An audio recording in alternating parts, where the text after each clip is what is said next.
babiri canke batatu nshika no pira kwa Lamine Yamal erega Houston burya ukuntu Barcelona ishobora kuyifata Pedri na De Jong ushobora kubametiriza ukanabafata kandi bikanakunda kubera ko umukinyi mu kumufata si uko wenyine umubuza gucenga canke kugira gute mu gihe cyane cyane abakinyi bo hagati babakinira baje inyuma aba ikintu cyambere babuza ama espace yo gutanga mu imipira ibi rero biza gukinirwa muri yaje pressing kugira Pedri na De Jong umufate nuko ukina je pressing kandi utagira gute udakurako wowe uze kwiyaranja n'imiburi umukino usatira udakurako ikindi kigira gatatu uce ushobora kuvyaza umusaruro uburyo buke uza kuburonse bwo gutsinda kubera ko nutabuvyaza umusaruro uza kuburi kuratuma nabo bashobora kukwataka kandi bamara kugutsinda igitsindo kimwe baza guca bakwica mu mutwe batume wowe ukina ivyo bashaka kukina ya nuko kabisa ariko tugende tunahereza ino dose FC Barcelone ko tugende ntitugende tutavuze ku mukino uvuga ngo azwitwa Marcus Rashford no vuga ngo ku munsi w'ejo yagikuba no vuga ngo yigenza neza gutsinda ibitsindo kuri ibi bitsindo no vuga ngo ciwe ca mbere gikuba yigenza neza gutsinda igitsindo no vuga ngo yongera atsinze igitsindo wanashaka namubajije amajambo uvuga ati mbega ibitsindo wagiye ko yigenza neza igitsindo vuga watsinze ciza ca gutumye hehe aravuga ati igitsindo atsinze ca kabiri nico gitsindo vuga ngo cananyohe cyane kugira ngo ashobore kuba nigenza neza igitsindo vuga yatsinze inyuma ya Sirifase kuno munsi witwa Rashford basore mwaramubonye je yiwe mwaramubonye urukino rwiwe no vuga ngo ana azagenda neza no mukino yavuye kwa Aston Villa no mukino wa equipe ya Manchester United ariko Rashford ku munsi w'ejo yaje arigenza neza atsinda ibitsindo vuga bishiya kuri bibiri vyatumye na equipe yitwa FC Barcelona bituma wanashaka bashobora kuba bagira iki bashobora kuronka amatasha kuri atatu ayo bari bakeneye witwa Rashford bwana Patrick waramubonye ameze gute urugero rwiwe rurahumuriza Rashford tutakuba twitega kwiki match ku munsi w'ejo yikinye gute ubwawe ni Rashford tubona ko muri kazoza canke tubona mu misize dushaka kuzomubona agi gufasha equipe FC Barcelona urukino rwo ku munsi w'ejo Rashford wabonye wamubonye mu shusho imeze gute mu bakinyi b'abongereza muri iki gihe bafise impano canke se bari bagaragaye nk'abantu bafise kazoza gakomeye cyane Marcus Rashford nibaze ko yarimwo no mu bakinyi bagaragaye umupira w'amaguru nk'abagiye gukora ibintu bidasanzwe mu mupira w'amaguru twabagereranya kera na Kylian Mbappé Rotine mu gihe yarakiza kiva muri club ya AC Monaco nubwo nyuma vyaje guhinduka Marcus Rashford isanga muri club ya Manchester United dafise no bwangu guhoza ko kanatsinda ubona ko ibintu byabo umenga bigoma bihindagurika na Rashford urabona yuko modi yo kukina umupira w'amaguru asa n'igabanuka aratangura gutakara mu nkino Marcus Rashford ni mukinyi agifise byinshi byo kudevelopa kandi mugabo niya nabidevelopa afise qualité zo gukina ziteye ubwoba kubera ko umukinyi azi kwiruka cyane abura gusa control kugeza je nakakanya sindigera mbona control muri Marcus Rashford aracari wa mukinyi agihuzagirika agikira ibintu nyine ubona ko bidashemeye mugabo numukinyi vraiment kuva kera dusanzwe tumuzi kizi qualité gutera amashuti ari muri Manchester United ni mukinyi kandi tuzi ko qualité zo kugira gute zo guce nakuzo kwiruka ibi rero bibiri nivyo akeneye kudevelopa muri Barcelona aracakeneye akanya ko kubikuza ahandi hoje ku bwanje ntarageragera n'imiburiwe nko gucica nko kuca kabiri civye ndamwipfuza ko nibaza ko kijanye no kwiruka aracagifise mugabo control de la balle ku kuguru Marcus Rashford aracafise ibintu byo kudevelopa cyane niyo mara kubidevelopa umukinyi azobitera bwo bari dasanzwe kuri football yo ku mugabane wa Burayi Marcus Rashford ni umukinyi mwiza ukuntu dusanzwe tumuzi Marcus Rashford arengeye uko tumubona no munsi ariko ukuntu ari no munsi novuga ati ni gihe c'umwanya bamuha umwanya byose bizogenda neza kuko Marcus Rashford no munsi aragaragara nka umukinyi atarigirira confiance mu mugwa FC Barcelona nta confidence aragira yo kumva ati ndakwiye gukina ibintu kanaka nisanzwe ndakwiye umva hari kintu kibura aracari wa muntu arahawe umupira n'ivyo agerageza kugwana uburyo bwose kugira ngo umupira atawutakaza kuko nivyashika kawutakaza arumva kumengo aza kuba atakaje icizere muri staff FC Barcelona ndetse no mu bakunzi canke abafana ba FC Barcelona muri rusangi ivyo rero bikamutera kumva ko Marcus Rashford hari ibintu yashaka gukina ukabona ko vyari ibintu vyiza ariko bikarangira atabishitse ko ndavuga rero ari byo byanatumye ku munsi w'ejo Marcus Rashford twamunye ateka aratanga ibiharuro vyiza mu kibuga ariko nyuma gutsinda igitsindo ca mbere tubona ko Marcus Rashford hari ukwizera kanaka kuyongereyeho kuvyo yekarakina mu kibuga ukabona ko igitsindo ca kabiri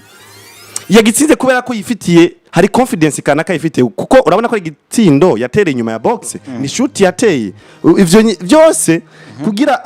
arinda afata ingingo gutera ari rya shoot nuko hari cizere kanaka ubwiwe yigiriye arabona ati ivyo namaze gukora namaze kuronka igitsindo ku buryo nubwo nogerageza guhitishamo nkatera nubwo coca inyuma canke kiga ubunyezama akagifata biyaza kugaragara ko nakinye bitandukanye na kare kubera yuko igitsindo yamaze gutsinda kiramuvugira rero ijya confidence igitsindo ca mbere yamaze gutsinda niyo yamutumye yumva yuko yotera biza kurangira aronse igitsindo ca kabiri aranatsinze ndavuga ati Marcus Rashford numukinyi mwiza cane bamuha umwanya twiteze kumubona ko vyinshi cyane vyiza muri FC Barcelone kanatsinda anafasha n'umugwi wa FC Barcelone ya nuko kabisa bimeze novuga ngo kugeza muri kano kanya novuga ngo urukino rwa rudasanzwe na gato cyane rwagiye kuba equipe yitwa FC Barcelone ashiye kuba iza kuba yigenza neza novuga ngo ku mugoroba novuga ngo wejo watsinda equipe yitwa Newcastle ibitsindo novuga ngo bishika kuri bibiri nuko novuga binagende bimeze kugena tunavuze nibisanzwe umukinyi aranze urukino yitwa Marcus Rashford sizi igisindo cyo cya mbere na double yiwe ya mbere kwa rukino rwe mu Rwanda muri Champions League mugabo yitwa Joan Garcia yakinye match we ya mbere muri UEFA Champions League kanatsinda yanitwaye neza cyane nuko byari bimeze ku munsi wejo ijoro ryakeye mu bisanzwe muri FC Barcelone nuko novuga ngo vyari bimeze muri equipe yitwa FC Barcelone yagiye kuba ishobora kuba itsinda novuga ngo ibitsindo shika kuri bibiri kwa kimwe vyatumye baza kuba naronkana mugashika ko natakura kurishika kuri atatu ariko imbere tugende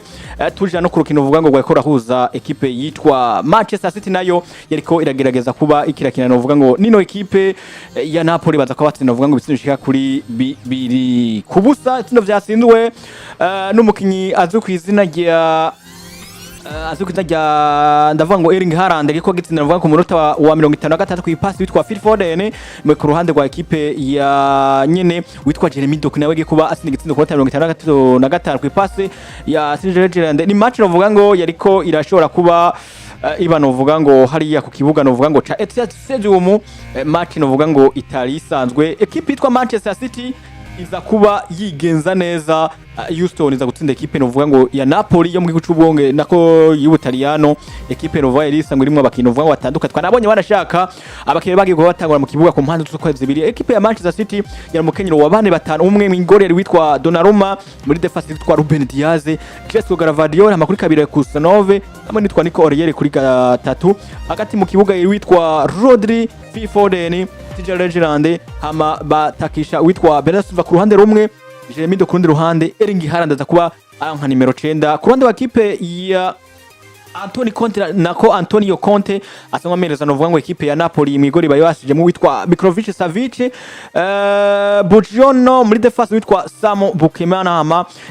witwa Di Lorenzo yari kuri kabiri ari nawo kapiteni avyaronka n'ikati tukura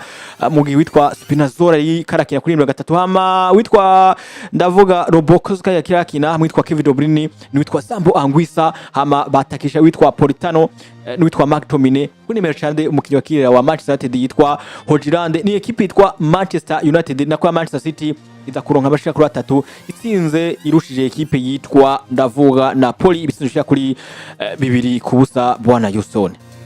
Manchester City bahura na Napoli gwari rumwe mu rukino novuga ati gwari rumwe mu nkino twavuga yuko ari inkino ziza kwa zikomeye cyane nyuma yo kumva yuko hari rukino uza kuba rukuru ahuzo umugwi wa FC Barcelone ndetse na Newcastle rumeze neza cyane warumva ko rundi rukino wumva ko rusa nkaho rumeze neza cyane ruza kuba runaryoshe no mugwi wa Manchester City uhura n'uno mugwi wa Napoli kanatsindaho haza kugaragaramo n'umukinyi yigeze kuba anaca muri no mugwi wa Manchester City uno museka bari kabarizwa muri no mugwi wa Napoli ndavuga Kevin De Bruyne twatwiteze